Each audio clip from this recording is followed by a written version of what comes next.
When you were a kid, did you ever have like a secret place that only you and a few other people knew about?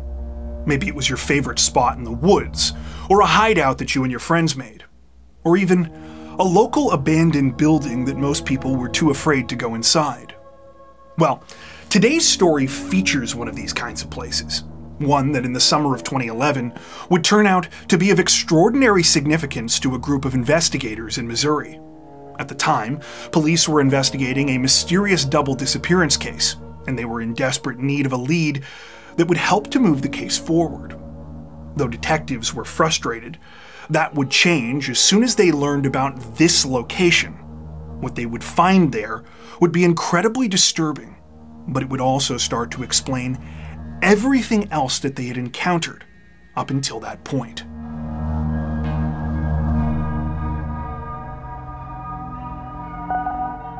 911, where's your emergency? Yes, I am trying to get a hold of my mother. The lights are on in the house. The door's open. I have knocked. I have called. I'm really worried about her, and I'm scared to go in the house by myself. The 911 call you just heard was placed a few minutes before midnight on April 18th, 2011.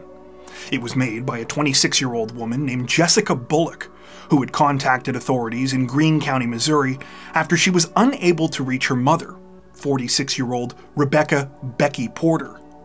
Jessica told dispatchers that she hadn't heard from her mom in over 24 hours. This was extremely unusual because the two of them talked pretty much every day, often multiple times.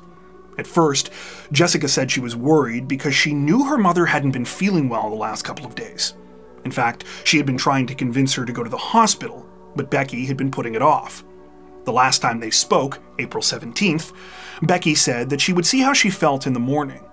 It was a Sunday night, and she didn't want to miss work the next day. When the morning came and went without any word from her mom, Jessica tried calling but received no answer. She started phoning other family members to see if they had heard anything, but none of them were able to get a hold of Becky either. By the time the night of April 18th had rolled around, Jessica was concerned enough that she decided to try and physically check up on her mom. She hopped in her car and made the 45-minute drive to her home, which was located in a rural part of Greene County, just outside the city of Willard. Becky lived in an old farmhouse there with her new husband, 34-year-old Russell, who everyone called Rusty. Now, Jessica had only been to the farmhouse a few times, but very quickly after arriving that night, she got an intense feeling that something wasn't right. Despite the late hour, one of the main doors of the property was wide open, as if someone had momentarily stepped outside. Jessica walked up to the door and called out for her mother several times. There was no response from within, even though the lights were on and she could see Becky's car on the driveway. It was the only vehicle that she and Rusty owned. Thoroughly freaked out by the situation and unable to work up the nerve to explore further, Jessica called 911. When officers from the Greene County Sheriff's Department arrived at the farmhouse, they quickly cleared it, confirming that there were no intruders. This wasn't exactly comforting, as no one else was inside the home either. In fact, the only thing waiting for authorities was a bunch more disturbing details.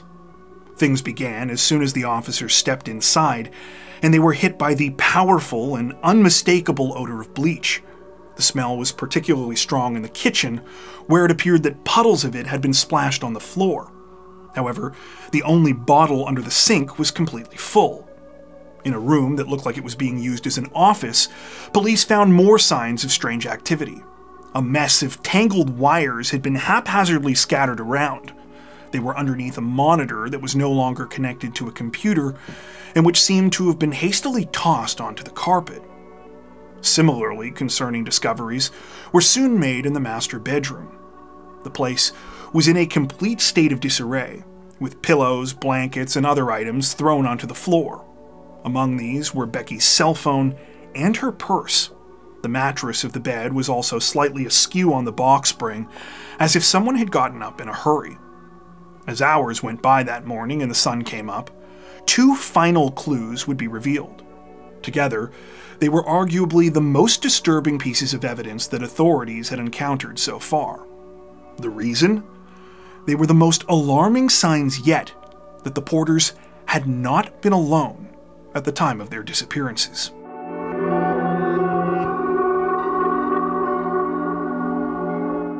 As word spread that Rusty and Becky Porter were missing, everyone initially wanted to believe that there was an innocent and reasonable explanation for their absences.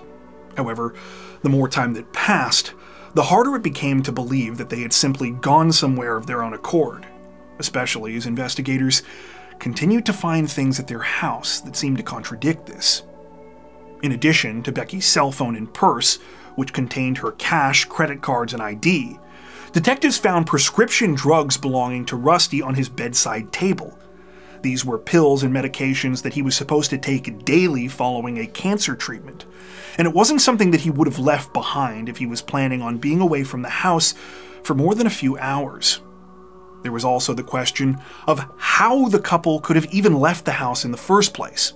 As previously mentioned, Becky's Ford Mustang was still in the driveway, and the keys were actually found in the ignition. Even Rusty and Becky's shoes were still inside their home. Detectives' first theory was that maybe the Porters had been the victims of some kind of late-night robbery gone wrong. However, the evidence didn't seem to line up with this idea either. It turned out that Rusty and Becky's cash and vehicle weren't the only valuables left behind. Their big screen TV, a computer, and many other items also hadn't been touched. That brings us to the two discoveries I mentioned that police made when the sun came up. The first was a bunch of security cameras that were found damaged and lying all over the yard outside. The cameras looked like they had originally been pointed to record various areas of the exterior of the farmhouse, but that someone had gone around and systematically smashed them all. Some of the cables that were attached to these cameras went through the walls of the home, and interestingly, led to that office room that had been found in a state of disarray. When police went back to the room, they realized that the cameras and that monitor on the floor had been connected to a computer that was no longer there. This was incredibly noteworthy, since other than the Porters themselves, this was one of the only items in the house that detectives could say for sure was missing. Obviously, someone didn't want authorities to see the footage that these cameras had recorded.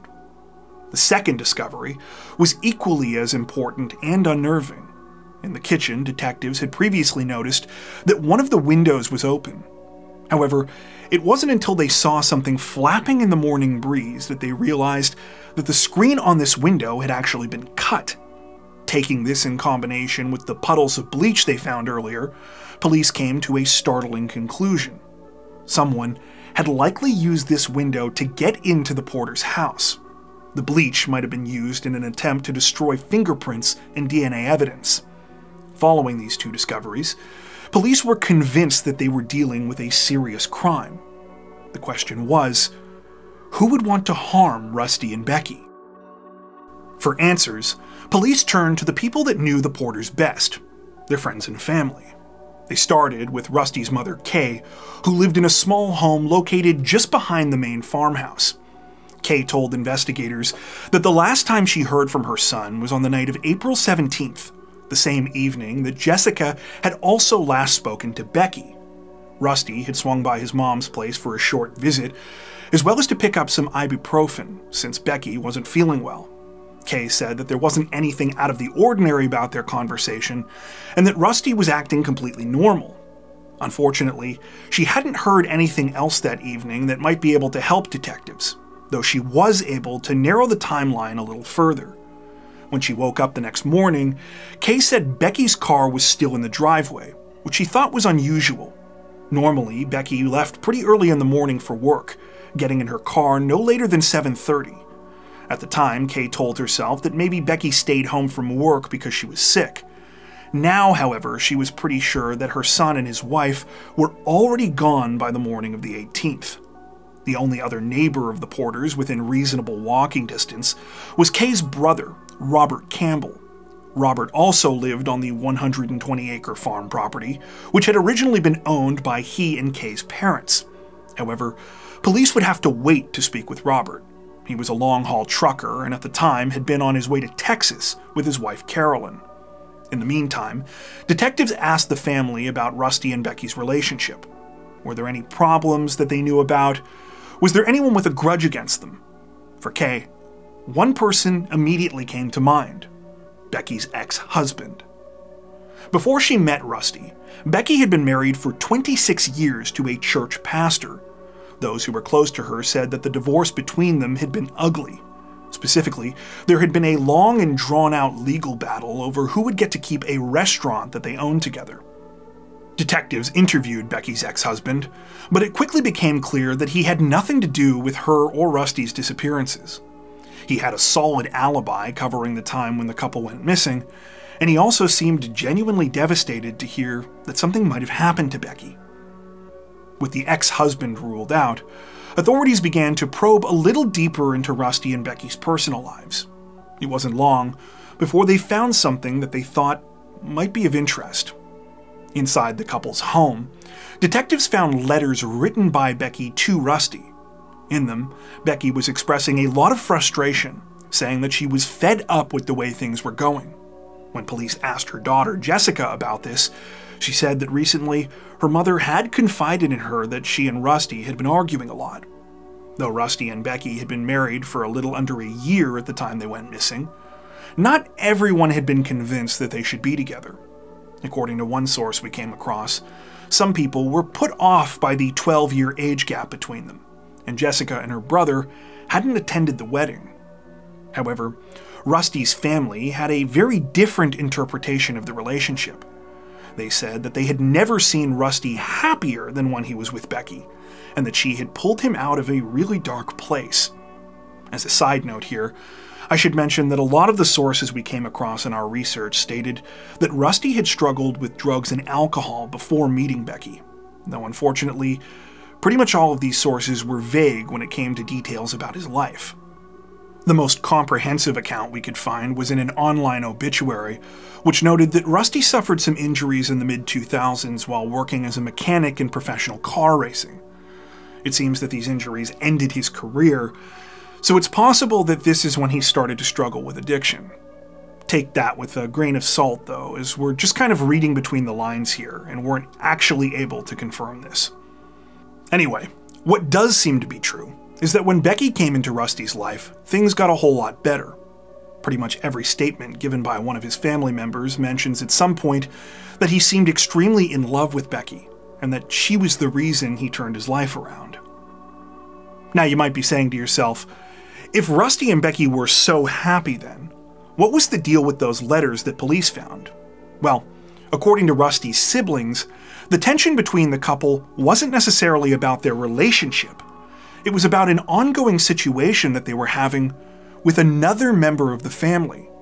That family member was Rusty's uncle and neighbor, Robert Campbell. Apparently, it was well known that Rusty and Robert didn't get along. Robert was very territorial when it came to the family's 120-acre property, and he wasn't happy when Kay let Rusty and Becky move into the old farmhouse. Several days into the investigation, detectives were finally able to sit down with Robert after he had returned from his trucking route down in Texas. By this time, they had learned a couple more interesting things that they wanted to speak with him about. It turned out that in the weeks leading up to the disappearances, Rusty and Robert had each tried to obtain orders of protection against each other multiple times. In one of these court filings, Rusty said that his uncle had gone as far as to drive past their house and yell that he should watch himself because he wasn't going to be around much longer. When asked about all of this, Robert admitted that things had gotten heated between him and his nephew, claiming that the threats had been exchanged on both sides. However, he said these were empty words. If anything, he said he had more of a reason to be afraid of Rusty, since he was just an old man with health problems. He vehemently denied having anything to do with the disappearances, saying that he never would have done anything to hurt his nephew or his new wife. Can you tell me and look me in the eye and tell me you didn't have anything to do with this? I did not have anything to do with it. It's your sister's boy. This is flesh and blood. You're a good cop, but you're barking up the wrong tree. Obviously, investigators weren't just going to take Robert at his word, so they looked into his alibi to see if they could corroborate it.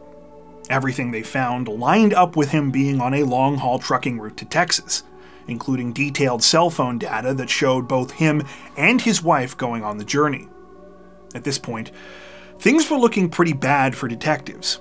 They had a lot of details pointing to the Porters' disappearances being suspicious, but there was almost no hard evidence indicating what had actually happened to them. On top of this, they had no clear suspects and no real motives. Over the next few weeks, searches continued on the 120-acre farm property. However, these too came up short. In the meantime, Rusty and Becky's friends and families did whatever they could to try and keep the case alive. They printed and handed out thousands of flyers, making sure they were in every convenience store, restaurant, truck stop, and gas station possible. They also gave countless interviews with local media, hoping to garner new leads and maintain public interest in the investigation. More than anything, though, they prayed that they would return home safely. This grueling state of uncertainty would last approximately 3 months until finally detectives received a phone call out of the blue. Unfortunately, it wasn't the sort of call that anyone had hoped for.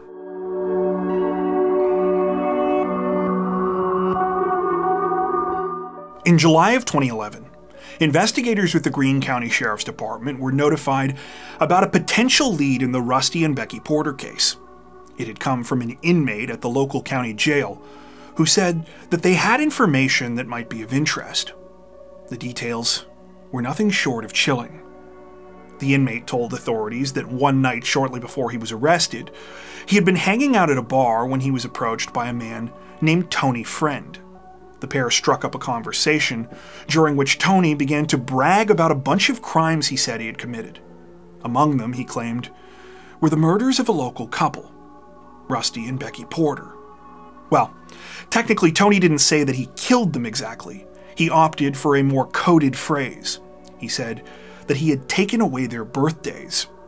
While detectives maintained a healthy skepticism of the inmate's story, considering it was a jailhouse confession, as they started looking further into Tony Friend, they were disturbed by what they found. The 43-year-old had a lengthy rap sheet that included multiple violent crimes and weapons-related offenses. In short, he definitely seemed capable of committing such a crime. It was when authorities obtained Tony's cell phone records, though, that they really felt like they might be onto something. The data placed him right in the vicinity of Rusty and Becky's house on the night of April 17th, right around the time police believed the couple had gone missing. Investigators brought Tony in for questioning, but it quickly became clear that it would not be a productive interview. The 43-year-old claimed that he had never met the Porters and had nothing to do with their disappearances. He refused to respond to many questions, and even when he did speak, he was careful to remain evasive with his answers. In fact, he wouldn't even confirm that he had grown up in the community of Cedar Creek, Missouri. This last part in particular stuck out as incredibly odd to detectives. What purpose could Tony have for trying to conceal his hometown? When they took another look at his cell phone records, they thought they might know why. But first, they decided to speak with some of Tony Friend's relatives. While questioning Tony's family, investigators asked if there were any places that he used to frequent, anywhere that he might go to get away or otherwise escape from everyday life. One such location came up a number of times. A cousin of Tony's referred to it as the Bulldozer Place.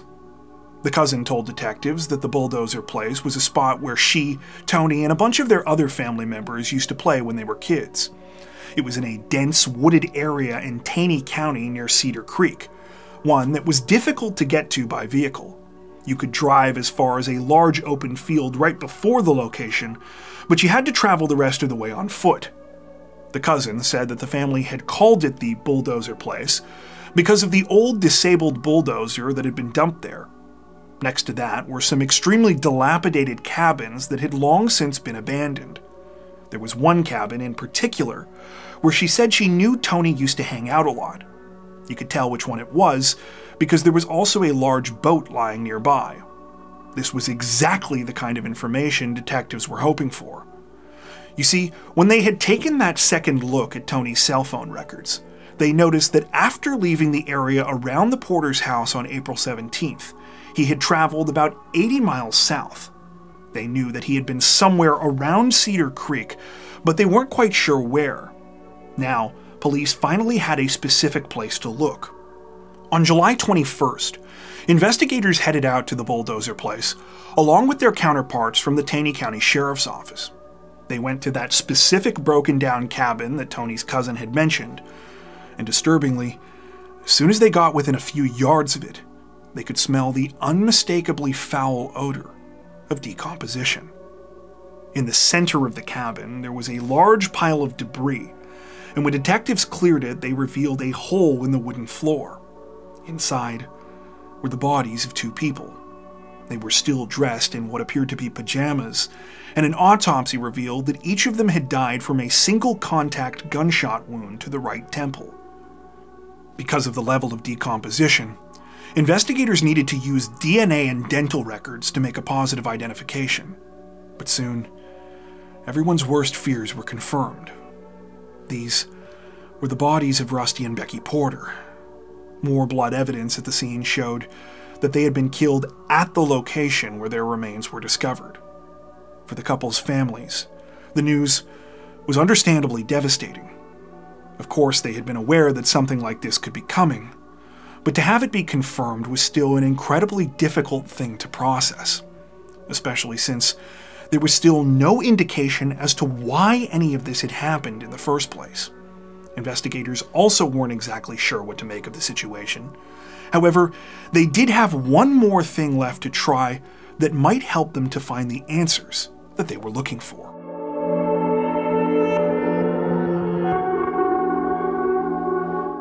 Though discovering Rusty and Becky Porter dead wasn't the result that anyone had hoped for, detectives with the Greene County Sheriff's Department were now determined to switch their focus to finding the couple's killer and getting justice. That being said, there was an obvious issue that they were going to have to overcome first. Right now, all signs pointed to their main suspect, Tony Friend, as being the culprit. However, authorities knew that even with this major break in the case, the likelihood of obtaining a confession from him was pretty much zero.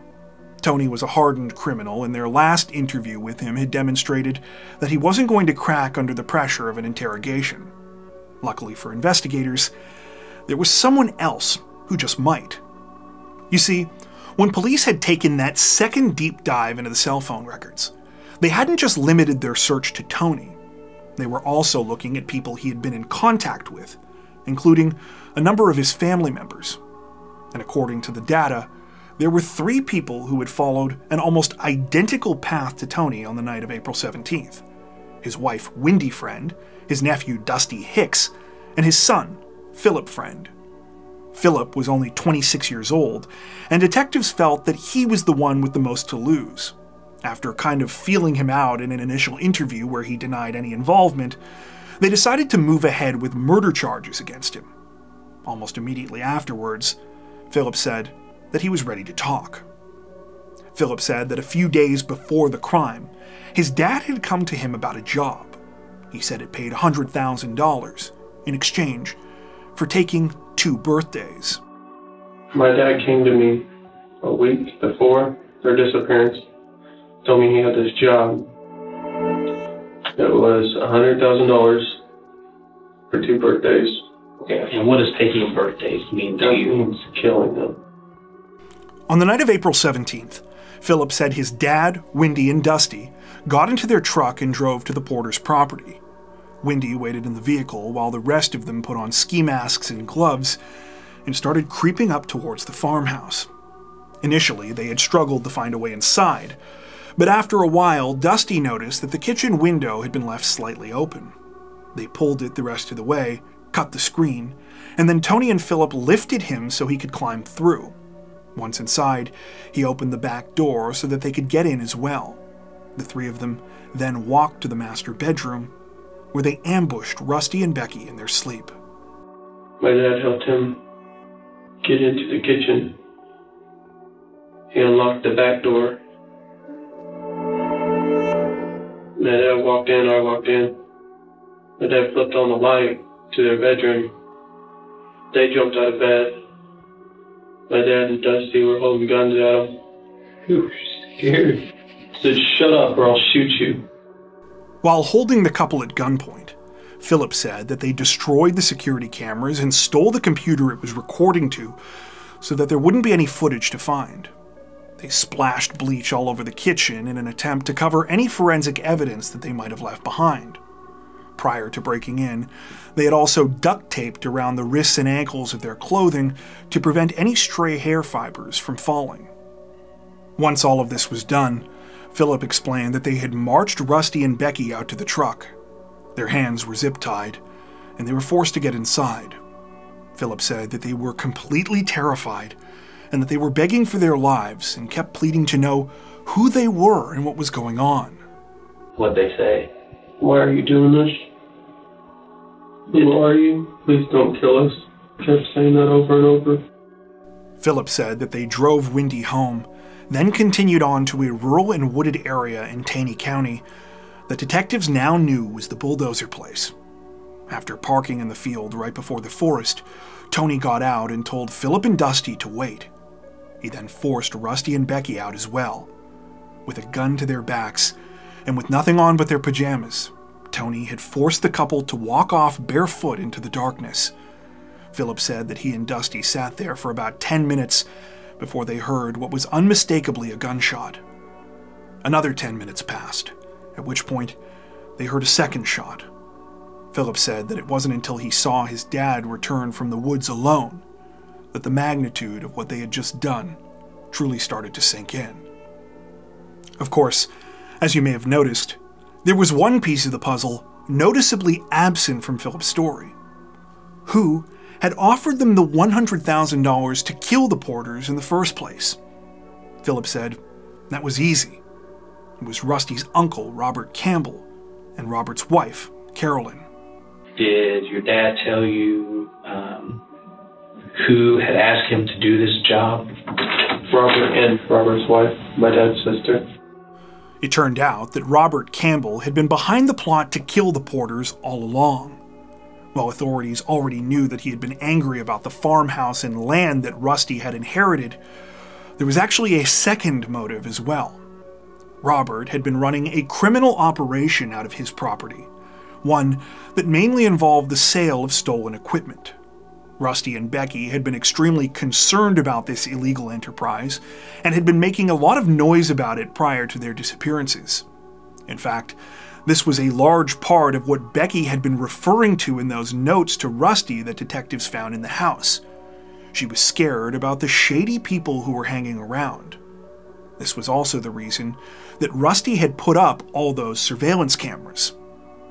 Angry that Rusty and Becky were meddling in his activities, Robert Campbell wanted them out of the way. Tony Friend had been a natural person to turn to. Not only was he Robert's brother-in-law, but he was apparently involved in the stolen equipment scheme as well. In the end, however, it looked like Tony had also been manipulated by Robert. When detectives dug into the pair's relationship, they could see plenty of phone calls between them, but they could never find any evidence that money was exchanged. It seemed that Robert had never planned on actually giving Tony the $100,000 for the murders. Robert Campbell was arrested, though he stubbornly continued to deny any wrongdoing.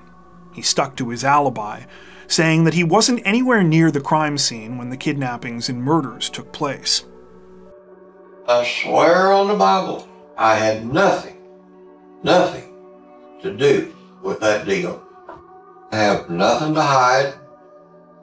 I was not here when all this happened. When charges were laid in the case, Tony and Dusty pleaded guilty. Tony received life without the possibility of parole, while Dusty Hicks received 2 life sentences. Wendy decided to go to trial, was convicted, and also received life without parole. Authorities were initially nervous when Robert Campbell also opted to go to trial, since there was no physical evidence tying him to the case. However, Philip Friend agreed to testify against him and ended up making for a powerful witness. In a later interview, one of the prosecutors would say that it was hard to overstate the impact Philip had on the outcome of the trial. In the end, Robert was found guilty of 2 counts of second-degree murder and was sentenced to life without parole. For his cooperation and agreement to plead guilty, Philip Friend received a reduced sentence of 10 years. According to reports, Robert Campbell's wife, Carolyn, took her own life while facing perjury charges for providing false testimony to a grand jury.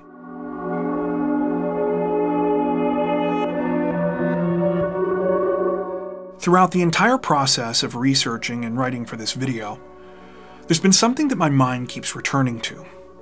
It's the idea of Rusty and Becky walking off into the darkness that fateful night, barefoot, terrified, and completely confused as to why any of this was happening to them. It's a haunting image that I haven't been able to shake.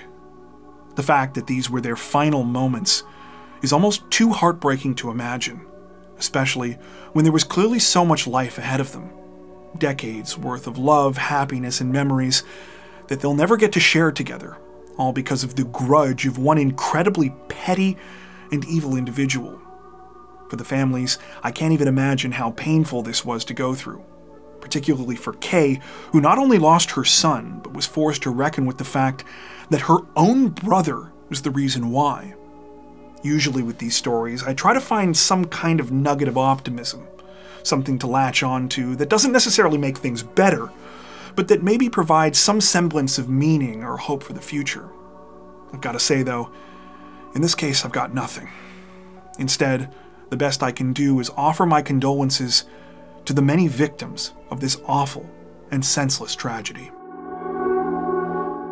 Before we wrap up, we'd like to take a second to give a huge shout out to everyone who has made it this far into the video. Seriously, thank you so much for watching. If you found today's upload interesting and informative, we'd be honored if you consider liking and subscribing, as well as hitting the notification bell and selecting all notifications to stay up to date with our latest releases.